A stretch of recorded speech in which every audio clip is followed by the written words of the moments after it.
देख रहे हो शैलेश एक्स हॉरर। नमस्कार दोस्तों, मैं हूं शैलेश और आप देख रहे हैं आपका अपना प्यारा YouTube channel Shailesh x horror. दोस्तों, अगर आप इस चैनल पर नए हैं तो हमारे चैनल को अभी सब्सक्राइब कर लीजिए और साथ में बेल आइकन को प्रेस जरूर करें ताकि हमारी हर नई वीडियो सबसे पहले आप तक पहुंचे। रात के अंधेरे में जब हवा अचानक ठंडी हो जाए और दूर कहीं चूड़ियों की आवाज सुनाई दे तो समझ लेना वह लौट आई है। वह जो अधूरी रह गई थी, वह जो धोखा खाकर मर गई थी और वह जो अब हर वादा तोड़ने वाले का इंतजार करती है। आज की कहानी है साक चुन्नी की।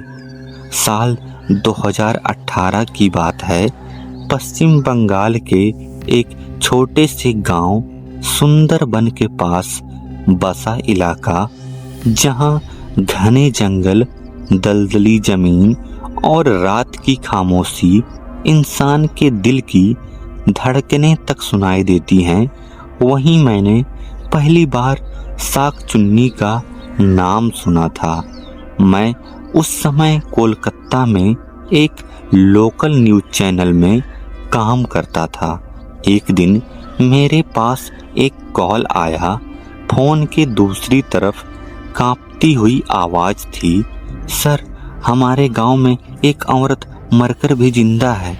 वो लाल साड़ी में आती है और जिसे देख लेती है वो कुछ ही दिनों में मर जाता है।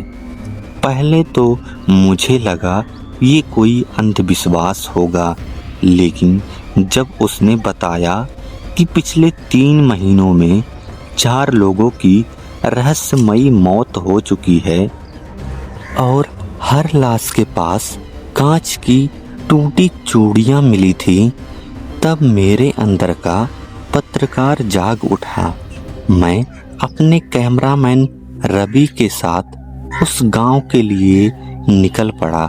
शाम तक हम वहां पहुंच गए। गांव में अजीब सा सन्नाटा था। लोग हमसे बात करने से डर रहे थे। जैसे ही हम किसी के घर के पास जाते, दरवाजे बंद कर लेते। आखिरकार एक बुजुर्ग आदमी जिनका नाम हरिनाथ दादा था, हमसे बात करने को तैयार हुए, लेकिन उनके चेहरे पर डर साफ झलक रहा था। उन्होंने धीमी आवाज में कहा, तुम शहर वाले लोग इसे भूत समझोगे, पर ये साक चुन्नी है, एक सुहागन औरत की आत्मा जो अधूरी इच्छा के साथ मर जाए।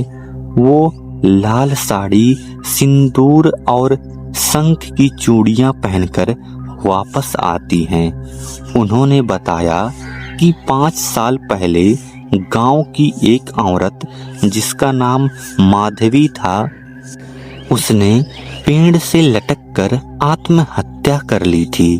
उसका पति उसे छोड़कर दूसरी शादी करने वाला था।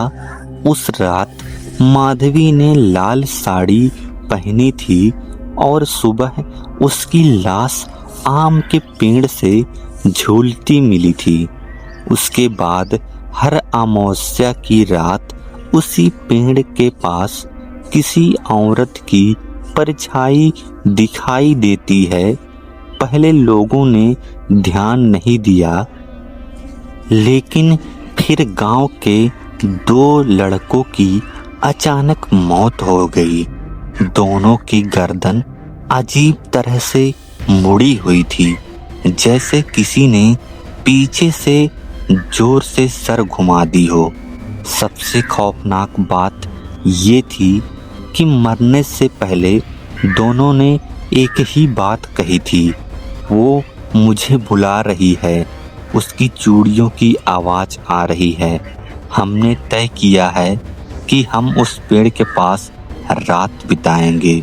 गांव वालों ने हमें मना किया, आज अमावस्या है, मत जाओ। लेकिन सच्चाई जानने का जुनून डर से बड़ा था।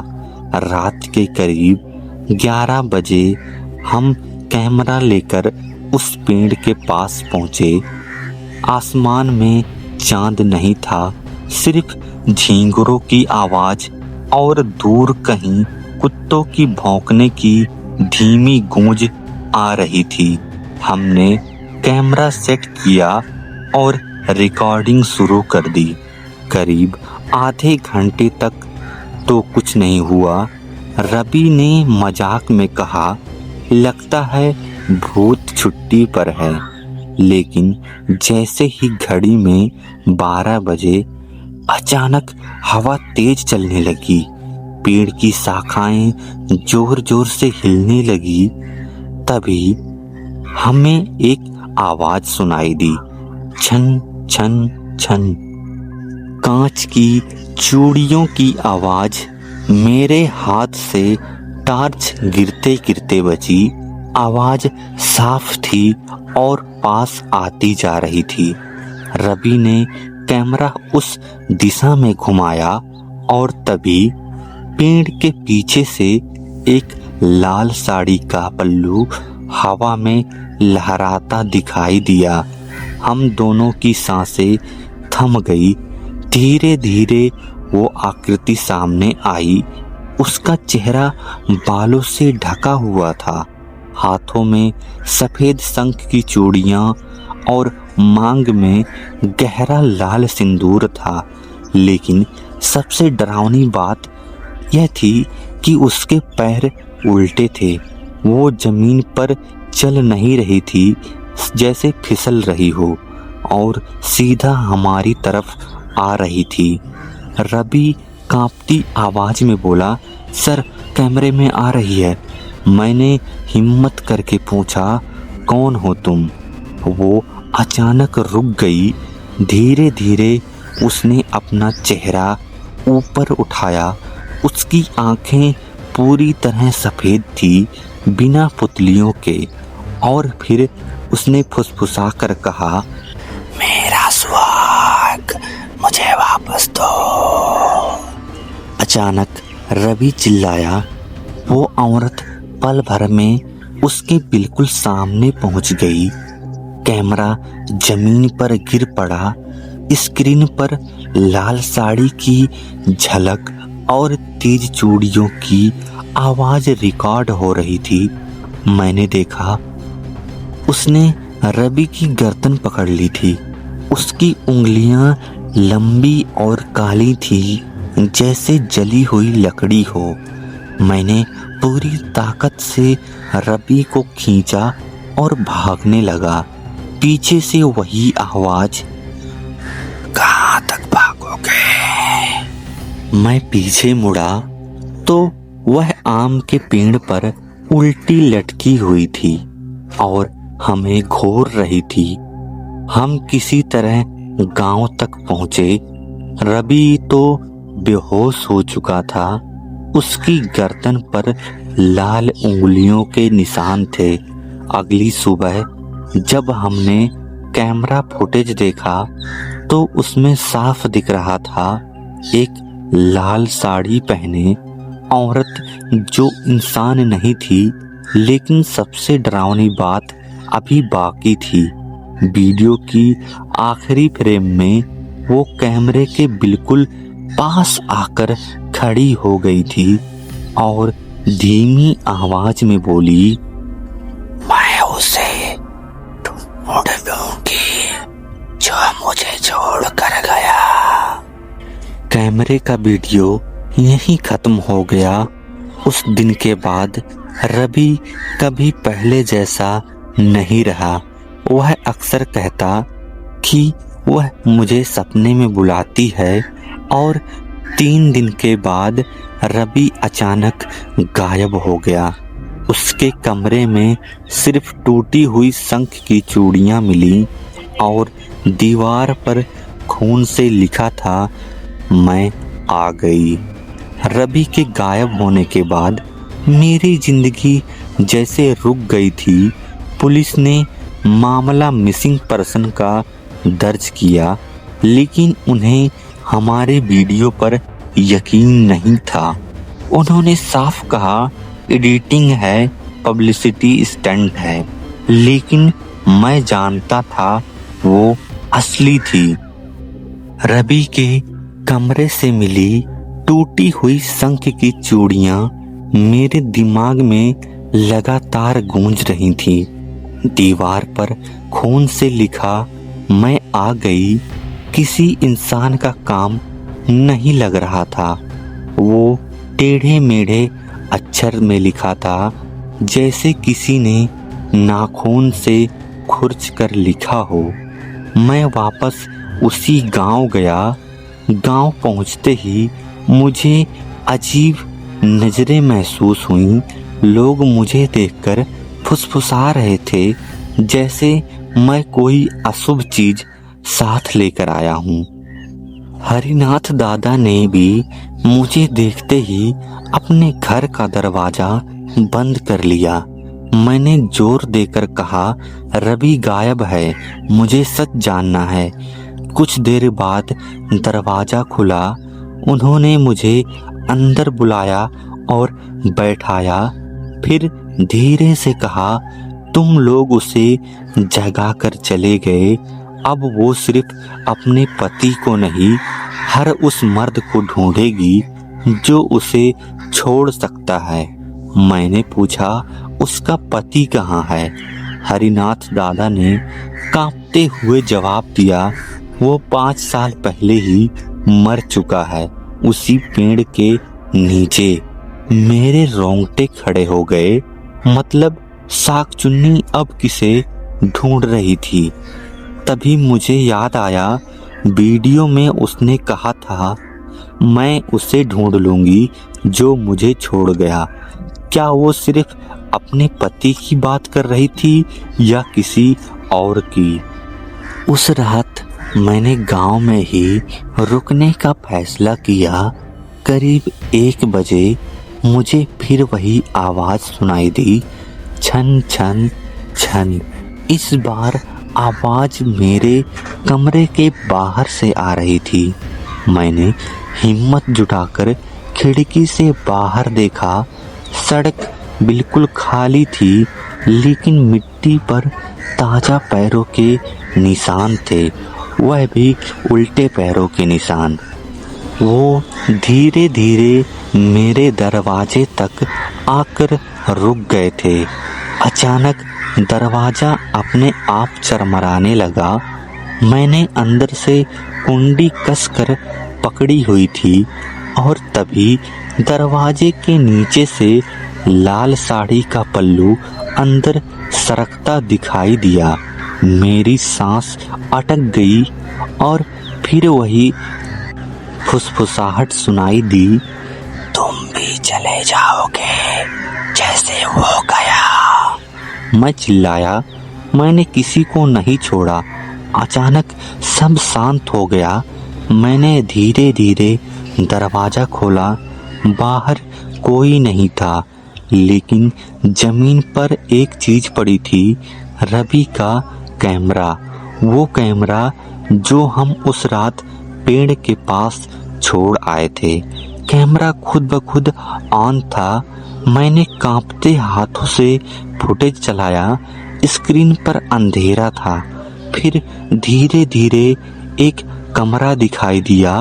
वो रवि का कमरा था और सामने लाल साड़ी में वही औरत खड़ी थी। रवि जमीन पर बैठा था, जैसे किसी के वश में हो। वह औरत उसके चारों तरफ घूम रही थी और कह रही थी, तुम समझते हो छोड़ना आसान है, वादा करके मुकर जाना। रवि रो रहा था। मैंने किसी से वादा नहीं किया। अचानक वो औरत चीखी, झूठ। कैमरा गिर गया, लेकिन आखिरी फ्रेम में मैंने कुछ ऐसा देखा जो मेरे होश उड़ा देने के लिए काफी था। उस औरत के चेहरे पर माधवी का चेहरा नहीं था, वो बदल रहा था, कभी बूढ़ी, कभी जवान, कभी बिल्कुल कंकाल जैसा। जैसे वो सिर्फ एक आत्मा नहीं बल्कि हर अधूरी धोखा खाई औरत की सामूहिक नफरत हो। मुझे समझ आ गया, ये सिर्फ माधवी नहीं थी, ये साख चुन्नी एक श्राप था, एक ऐसी शक्ति जो हर उस जगह जन्म लेती है जहां विश्वास तोड़ा जाता है। अगले दिन खबर मिली, गांव का एक और लड़का गायब हो गया। उसकी शादी 2 महीने बाद होने वाली थी। उसके घर में भी टूटी हुई शंख की चूड़ियां मिली। अब पूरा गांव मुझे दोष देने लगा, तुमने उसे कैमरे में कैद किया इसलिए वो और ताकतवर हो गई। मुझे लगा शायद सच में हमारी रिकॉर्डिंग ने उसे और भड़का दिया था। मैंने फैसला किया, आज अमावस्या की रात मैं उसी आम के पेड़ के पास जाऊंगा, लेकिन इस बार अकेला नहीं। हरिनाथ दादा ने मुझे एक पुराना तांत्रिक मंत्र दिया। उन्होंने चेतावनी दी, अगर उसने तुम्हें अपने पति समझ लिया तो बच नहीं पाओगे। रात के 12 बजे मैं पेड़ के सामने खड़ा था। हवा फिर तेज होने लगी, पेड़ की शाखाएं हिलने लगीं और फिर वो मेरे सामने थी। लाल साड़ी, उल्टे पैर, सफेद आंखें, लेकिन इस बार उसके चेहरे पर एक अजीब सी मुस्कान थी। उसने कहा, आखिर तुम वापस आ ही गए। मेरे हाथ कांप रहे थे। मैंने मंत्र पढ़ना शुरू किया। वो हंसने लगी। उसकी हंसी धीरे धीरे रोने में बदल गई और फिर चीख में बदल गई। अचानक उसने अपना हाथ बढ़ाया और मेरी कलाई पकड़ ली। उसकी पकड़ बर्फ जैसी ठंडी थी। उसने फुसफुसा कर कहा, तुम भी मुझे छोड़ दोगे? और उसी पल मेरे दिमाग में एक याद कौंधी। मैंने 3 साल पहले अपनी मंगेतर से रिश्ता तोड़ दिया था, बिना वजह बताए। क्या उसने मुझे इसलिए चुना? क्या साख चुन्नी सिर्फ धोखा देने वालों को ढूंढती है? उसकी पकड़ और कस गई। मेरे कान में आखिरी शब्द गूंजे, अब तुम मेरे हो। अचानक सब कुछ अंधेरा हो गया। जब मेरी आंख खुली, मैं जमीन पर पड़ा था। चारों तरफ धुआं सा फैला हुआ था। आम का वही पेड़, लेकिन माहौल बदल चुका था। ऐसा लग रहा था जैसे मैं उसी जगह हूँ, पर किसी और दुनिया में। हवा में जली हुई चूड़ियों की गंध थी। मेरे सामने वो खड़ी थी, लाल साड़ी में, बाल हवा में बिखरे हुए थे, सफेद आंखें, लेकिन इस बार उसके चेहरे पर गुस्सा नहीं था, दर्द था।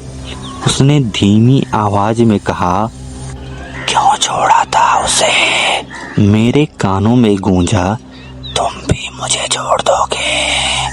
तभी मुझे समझ आया, साख चुन्नी सिर्फ शरीर नहीं मारती, वो पछतावे को जिंदा रखती है।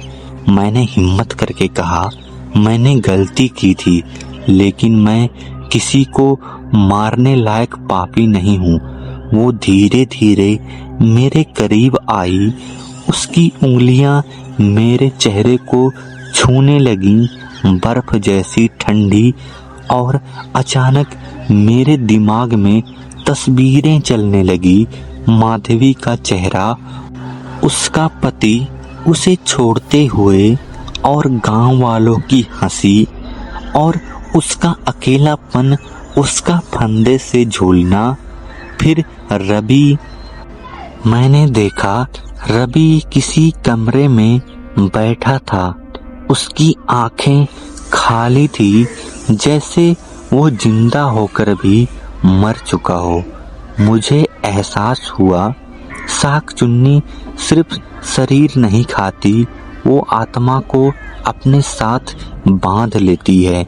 जो उसे छोड़ते हैं वो उसके साथ उसी पेड़ से बंध जाते हैं। मैंने देखा पेड़ की शाखाओं से कई धुंधले साए लटके हुए थे। उनमें से एक रवि भी था। उसकी आंखें मेरी तरफ देख रही थी, जैसे मदद मांग रही हो। मैं जोर से चिल्लाया, उसे छोड़ दो। वो औरत अचानक भयानक रूप में बदल गई। उसका चेहरा कंकाल जैसा हो गया, बाल सांपों की तरह लहराने लगे। उसने चीखते हुए कहा, तुम भी उसे छोड़ दोगे? तभी मुझे हरिनाथ दादा की बात याद आई।